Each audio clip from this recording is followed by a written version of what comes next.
Hello नमस्कार, स्वागत है आप सबका आपके अपने उत्कर्ष यूट्यूब चैनल पर। और मैं हूं आपका होस्ट दोस्त नरेंद्र चौधरी। जैसे राजस्थान के अंदर पटवारी की वैकेंसी का नोटिफिकेशन आउट हुआ, उसके बाद से सोशल मीडिया के ऊपर बहुत सारे मैसेज आने लगे थे, फेसबुक पे आने लगे थे सर, इंस्टा पे आने लगे थे, व्हाट्सअप पे आने लगे थे। इसके अलावा बहुत सारी क्यूरियोसिटी जो हमें ऑफलाइन सेंटर से भी मिलती थी या किसी वीडियो पे कमेंट्स भी मिलते थे कि सर यदि आपने पटवारी भर्ती की बात करें, आपने सीटी ग्रेजुएशन कंप्लीट कर लिया, यदि आपके पास RSCIT कोर्स नहीं है तो फिर क्या होगा। तो इन्हीं बातों की चर्चा आज के सेशन में करने वाले हैं। यदि आपने सीटी ग्रेजुएशन कंप्लीट कर लिया और आपके पास RSCIT नहीं है तो क्या हो सकता है आपके लिए एक बचाव का रास्ता, जिसके माध्यम से आप लोग फॉर्म अप्लाई कर सकते हो। तो क्या है पूरी कहानी, करने वाले हैं आज के सेशन में चर्चा। जी हां, यदि हम सबसे पहले बात करें तो राजस्थान कर्मचारी चयन बोर्ड के द्वारा अपना एक नोटिफिकेशन जारी किया गया था और नोटिफिकेशन था पटवारी सीधी भर्ती 2025, जो कि 2020 पदों के ऊपर थी। और यहां पर साफ साफ कहा गया था कि इस कर्मचारी चयन बोर्ड के द्वारा समान पात्रता परीक्षा स्नातक स्तर 2024 में योग्य घोषित अभ्यर्थियों से विज्ञापन आमंत्रित किया गया। इसका मतलब है इस फॉर्म को तो वही बच्चे भर सकते हैं जिन्होंने सीटी ग्रेजुएशन 2024 क्लियर किया है। और मैं क्यों बोल रहा हूं 2024, क्योंकि इसकी जो मान्यता जो है, इसकी जो कहें कि अवधि जो है मानक की, वो आपके आती है 1 साल। तो इससे पहले यदि आपने सीटी दिया तो उसकी अवधि तो एक्सपायर हो चुकी है, 1 साल अवधि है। तो यहां से आता है कि 2024 के अंदर जिन्होंने सीटी ग्रेजुएशन दिया था और वो जो क्लियर है, वही बच्चे आपके फॉर्म भर सकते हैं। चल सर, ये तो हमारा क्लियर है, सीटी ग्रेजुएशन हमारा क्लियर है, लेकिन उसके बाद में हमारे पास फाइनल ईयर, हम लोग फाइनल ईयर में है, या सर हमारे पास RSCIT का कोर्स नहीं है, यदि हम अब अप्लाई करना चाहें RSCIT कोर्स के अंदर तो क्या अप्लाई कर सकते हैं और क्या फिर हम लोग इस पटवारी के फॉर्म भर सकते हैं, क्योंकि फॉर्म हो गए स्टार्ट। उसी की चर्चा करने वाले हैं। अब यहां से आता है कि पात्रता एवं शैक्षणिक योग्यता। इसी नोटिफिकेशन में कहा गया था कि भैया आपके लिए पात्रता क्या चाहिए। तो पात्रता में एक तो कहा गया था कि आपके पास सीटी तो क्लियर होना चाहिए, और उसके साथ साथ एक कहा गया था स्नातक परीक्षा उत्तीर्ण होनी चाहिए, एक कहा गया था सीटी हो, उसके साथ साथ एक आप ग्रेजुएट होने चाहिए, ग्रेजुएट की बात करें ये होने चाहिए, और इसके साथ साथ आपके पास अन्य कुछ होना चाहिए। अन्य में क्या था, अन्य में कुछ दो था, उसमें कहा गया था या तो आपके पास O लेवल का सर्टिफिकेट हो, कंप्यूटर में O लेवल हो, या उससे हायर आपके पास कोई सर्टिफिकेट है तो आप फॉर्म अप्लाई कर सकते हो।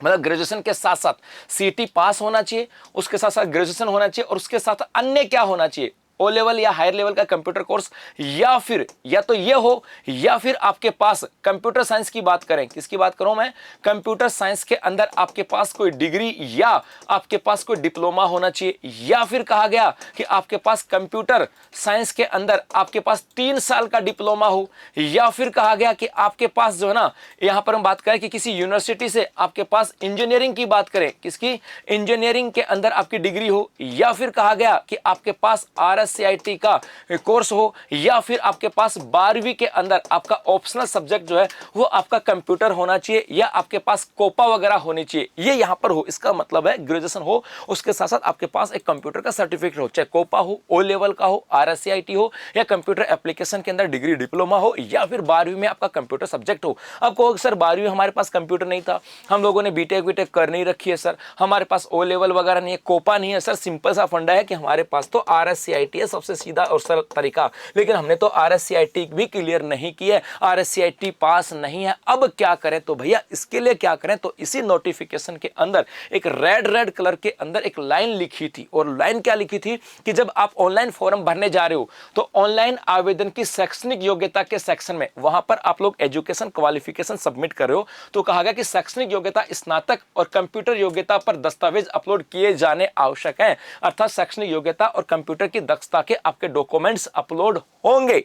कहने से नहीं होगा, आपके डॉक्यूमेंट्स अपलोड होंगे। और डॉक्यूमेंट्स में क्या है कि वांछित शैक्षणिक योग्यता प्राप्त की जा चुकी है तो अंतिम वर्ष की अंक तालिका या डिग्री या डिप्लोमा या प्रमाण पत्र का अपलोड किया जाएगा। मतलब यदि आपने ग्रेजुएशन कर लिया है तो आपके फाइनल ईयर की मार्कशीट, और यदि आपने जो भी कंप्यूटर आप कोर्स आपने किया है, डिग्री किया है, डिप्लोमा किया है, तो उसकी मार्कशीट आपके यहाँ पे अपलोड होगी। ये तो फाइनल वालों के लिए, उनकी तो चिंता ही नहीं है। अब आगे कहा यदि अंतिम वर्ष में प्रविष्ट हो रहा है तो पिछले वर्ष की अंक तालिका अपलोड करनी है, और यदि आप फाइनल ईयर में हो, फाइनल ईयर का मतलब आप फाइनल ईयर में हो तो आपको सेकंड ईयर की मार्कशीट आपको अपलोड करनी होगी। कहानी समझ गए, सेकंड ईयर की मार्कशीट आपकी अपलोड होगी। उसके साथ कहा यदि संबंधित पाठ्यक्रम में प्रवेश लिया है, और सपोज करो आपने संबंधित पाठ्यक्रम में प्रवेश लिया, मतलब आपने कॉलेज तो कर ली, लेकिन आप लोगों ने RSCIT कोर्स नहीं किया था, तो वहां पे कौन सी फॉलोगे? तो अब यदि आपने संबंधित पाठ्यक्रम में एडमिशन लिया, यदि संबंधित पाठ्यक्रम में एडमिशन लिया, सपोज करो अब आप सोचो कि मैं क्या कर लूं, RSCIT कर लूं, तो आपने इस RSCIT में प्रवेश लिया है, तो प्रवेश फीस की रसीद, प्रवेश फीस की रसीद, एक तो रसीद, और यदि अभी प्रवेश नहीं लिया है, सपोज करो अभी भी आपने एडमिशन ले लिया RSCIT के अंदर और फॉर्म भरे जा रहे हैं, तो आपके पास रसीद तो है, वो अपलोड होगी। लेकिन कुछ महानुभाव ऐसे भी होंगे जिन्होंने अभी तक RSCIT में एडमिशन ही नहीं लिया, तो नहीं लिया तो ले लो, उसकी फीस अपलोड हो जाएगी, फीस की रसीद। यदि नहीं भी लिया है, यदि यदि अभी प्रवेश भी नहीं लिया है, तो इस आशय का नोटरी से सत्यापित प्रमाण पत्र अपलोड किया जाना आवश्यक है, परीक्षा से पूर्व अर्हता हासिल कर लेगा। यदि सपोज करो किसी कारणवश से RSCIT का कोर्स में एडमिशन नहीं ले पा रहे हो, या एडमिशन ओपन नहीं हो सकता है, एडमिशन किसी ने लिया हो, एग्जाम नहीं आई, तो मार्कशीट कहां से लाओगे? नहीं है, तो प्रवेश की फीस जो रसीद थी वो अपलोड होगी। लेकिन कोई कहे कि सर अभी तो RSCIT के फॉर्म ही नहीं भरे जा रहे, तो हम कहां से लाएं, हम रसीद कहां से लाएं? भाई कोई बात नहीं, चिंता मत करो, एक नोटरी सर्टिफिकेट आपको बनानी होगी, एक स्टैम्प पेपर होगा, कोर्ट में जाना होगा, नोटरी बनानी होगी, कहोगे कि भैया ये जो परीक्षा होगी कौन सी, आपके पटवारी की, मई के अंदर जो आपके पटवारी की परीक्षा होनी है, इससे पूर्व हम अपनी योग्यता हासिल कर लेंगे, ये आपके यहां से आती है, तो आपके पास RSCIT की सर्टिफिकेट है तो लग जाएगी। यदि आपने कोर्स में एडमिशन ले रखा है तो आपकी फीस की रसीद लग जाएगी, और फिर भी नहीं है तो फिर आप लोगों को एक नोटरी सर्टिफिकेट बनाना होगा, वो अपलोड यहां पे करना होगा, फिर आप लोग इस एग्जाम के अंदर बैठ सकते हो। लेकिन रिजल्ट का वैल्यू तब होगी जब आपके एग्जाम से पहले वो सर्टिफिकेट आ जाएगी, बस ये बात यहां से आती है, तुम डरो मत। अभी यदि आप RSCIT सर्टिफिकेट नहीं है आपके पास तो कोई बात नहीं, फीस की रसीद लग जाएगी, और एडमिशन नहीं लिया तो नोटरी से भी अपना काम बन जाएगा, लेकिन बशर्ते याद रखना कि एग्जाम से पहले आपका रिजल्ट आना चाहिए। तो अभी के लिए बस इतना सा। इसके